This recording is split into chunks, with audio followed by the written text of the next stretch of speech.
ವಾಸ ದೃಢೀಕರಣ ಪತ್ರದ ವಿಚಾರದಲ್ಲಿ ಸರ್ಕಾರದ ಆದೇಶ ಸಾಕಷ್ಟು ಗೊಂದಲಕ್ಕೆ ಕಾರಣವಾಗಿದೆ. ಈ ಬಗ್ಗೆ ಸ್ಪಷ್ಟನೆ ಸಿಗದ ಹಿನ್ನೆಲೆಯಲ್ಲಿ ಲಕ್ಷಾಂತರ ವಾಸಿಗಳಿಗೆ ಮನೆ ಕಟ್ಟೋಕೆ ಸಾಧ್ಯವಾಗ್ತಿಲ್ಲ.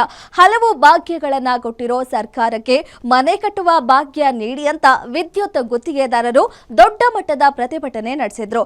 ಇದಕ್ಕೆ ಬಿಜೆಪಿ ಮುಖಂಡರು ಸಾಥ್ ಕೊಟ್ಟಿದ್ದು ವಿಶೇಷವಾಗಿತ್ತು.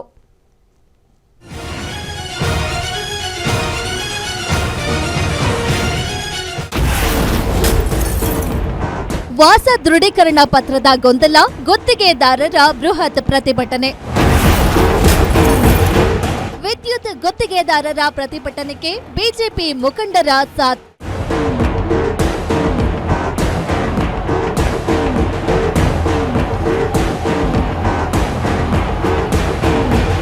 ಸುಪ್ರೀಂ ಕೋರ್ಟ್ ಇತ್ತೀಚೆಗೆ ನೀಡಿದ ಒಂದು ಆದೇಶ ಈಗ ರಾಜ್ಯಾದ್ಯಂತ ಸಂಚಲನ ಮೂಡಿಸಿದೆ. ವಾಸ ದೃಢೀಕರಣ ಪತ್ರ ಮತ್ತು ಕೆಲಸದ ಮುಕ್ತಾಯ ಪತ್ರ ಇಲ್ಲದ ಕಟ್ಟಡಗಳಿಗೆ ಯಾವುದೇ ಕಾರಣಕ್ಕೂ ನೀರಿನ ಹಾಗೂ ವಿದ್ಯುತ್ ಸಂಪರ್ಕ ನೀಡಬಾರದು ಎಂದು ಆದೇಶ ನೀಡಿದೆ.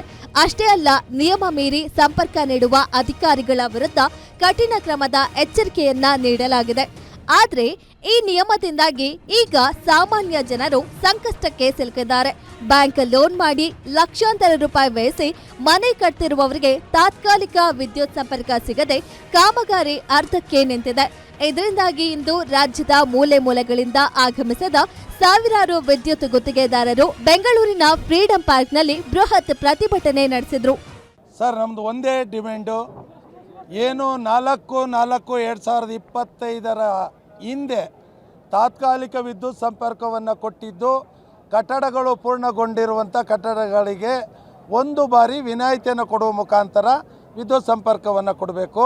ಈಗಾಗಲೇ 18/9/2025 ಒಂದು ಕ್ಯಾಬಿನೆಟ್ ಏನು ನಿರ್ಣಯವನ್ನು ಮಾಡಿದ್ದೀರಾ, ಬೆಳಗಾವಿ ಅಧಿವೇಶನದಲ್ಲಿ ಒನ್ ಟೈಮ್ ರಿಲ್ಯಾಕ್ಸೇಷನ್ ಬಗ್ಗೆ ಚರ್ಚೆ ಮಾಡಿ ಸುಗ್ರೀವಾಜ್ಞೆಯನ್ನು ತಂದು ವಿನಾಯಿತಿಯನ್ನು ಕೊಡುವಂಥ ಒಂದು ಆದೇಶವನ್ನು ಮಾನ್ಯ ಮುಖ್ಯಮಂತ್ರಿಗಳು ಅಧಿಕಾರಿಗಳಿಗೆ ತಿಳಿಸಿದ್ರು. ಈಗ ಸೆಷನ್ ನಡೀತಾ ಇದೆ.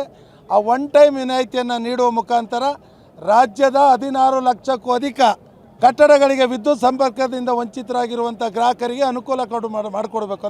ಒಂದ್ ಕಡೆ ವಿದ್ಯುತ್ ಗುತ್ತಿಗೆದಾರರ ಪ್ರತಿಭಟನೆ ತೀವ್ರ ಸ್ವರೂಪ ಪಡೆಯುತ್ತಿದ್ದಂತೆ ಪ್ರತಿಭಟನಾ ಸ್ಥಳಕ್ಕೆ ಬಿಜೆಪಿ ನಾಯಕರು ಆಗಮಿಸಿ ಬೆಂಬಲ ಘೋಷಿಸೋ ಕೆಲಸ ಮಾಡಿದ್ರು. ಸರ್ಕಾರ ಉಚಿತ ಭಾಗ್ಯಗಳನ್ನ ಘೋಷಿಸಿ ಜನರಿಗೆ ಆಮಿಷ ಒಡ್ತಿದೆ. ಆದ್ರೆ ಜನರ ಮೂಲಭೂತ ಅವಶ್ಯಕತೆಯಾದ ಮನೆ ಕಟ್ಟುವ ಭಾಗ್ಯವನ್ನ ಕಸಿದುಕೊಳ್ತಿದೆ ಎಂದು ಕಿಡಿಕಾರಿದ್ರು.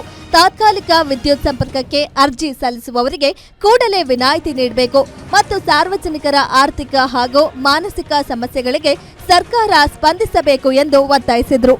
ಇದು ನಾಡಿನ ಜನತೆಯ ಅಳಿವು ಉಳಿವು, ಅವರ ಬದುಕಿನ ಅವರು ಬೇರು ಸುರಿಸಿ ದುಡಿದಂತ ಹಣವನ್ನ ಖರ್ಚು ಮಾಡಿ ಒಂದು ಆಶ್ರಯನ ಪಡಿಲಿಕ್ಕೆ, ಒಂದು ನೆಲೆಯನ್ನ ಪಡ್ಕೊಳ್ಳಿಕ್ಕೆ, ಅವರ ಕನಸಿನ ಮನೆಯನ್ನ ಕಟ್ಟಲಿಕ್ಕೆ ಮಾಡಿದಂತ ಒಂದು ಶ್ರಮದ ಫಲವಾಗಿ ಒಂದು ಮನೆ ಕಟ್ಟಬೇಕು ಅಂತ ಹೊರಟಿರೋರಿಗೆ ಇವತ್ತು ಕರೆಂಟ್ ಕೊಡದೆ ವಂಚಿತರನ್ನಾಗಿ ಮಾಡಿ ಸಮಸ್ಯೆ ನಿರ್ಮಾಣ ಮಾಡಿದಂತ ಈ ಸರ್ಕಾರದ ಬಗ್ಗೆ ಸವಿಸ್ತಾರವಾಗಿ ತಿಳಿಸಿದ್ದಾರೆ ಆತ್ಮೀಯರೇ. ಇನ್ನು ಸರ್ಕಾರ ಸ್ಪಷ್ಟ ನಿರ್ಧಾರ ಕೈಗೊಳ್ಳದೇ ಇರೋದ್ರಿಂದ ಸಾವಿರಾರು ಗುತ್ತಿಗೆದಾರರಿಗೂ ಕೆಲಸ ಇಲ್ಲದಂತಾಗಿದೆ. ನಮ್ಮ ಬೇಡಿಕೆ ಈಡೇರಿಸದಿದ್ರೆ ಜಿಬಿಎ, ಗ್ರಾಮ ಪಂಚಾಯಿತಿ, ಜಿಲ್ಲಾ ಪಂಚಾಯಿತಿ ಎಲೆಕ್ಷನ್ ಸೇರಿ ಬೇರೆ ಬೇರೆ ಚುನಾವಣೆಗಳಲ್ಲಿ ತಕ್ಕ ಪಾಠ ಕಲಿಸೋ ಎಚ್ಚರಿಕೆಯನ್ನ ಗುತ್ತಿಗೆದಾರರು ನೀಡಿದ್ದಾರೆ. ಸದ್ಯ ಬೆಸ್ಕಾಂ ವ್ಯಾಪ್ತಿಯಲ್ಲಿ 7 ಲಕ್ಷ, ರಾಜ್ಯಾದ್ಯಂತ 16 ಲಕ್ಷಕ್ಕೂ ಅಧಿಕ ಕಟ್ಟಡಗಳಿಗೆ ವಿದ್ಯುತ್ ಸಂಪರ್ಕ ಇನ್ನೂ ಸಿಕ್ಕಿಲ್ಲ. ಈ ನಿಟ್ಟಿನಲ್ಲಿ ಸರ್ಕಾರ ಯಾವ ತೀರ್ಮಾನ ಕೈಗೊಳ್ಳುತ್ತೆ ಕಾದು ನೋಡಬೇಕಿದೆ. Ullas S Kiruvase, guarantee news, Bengaluru.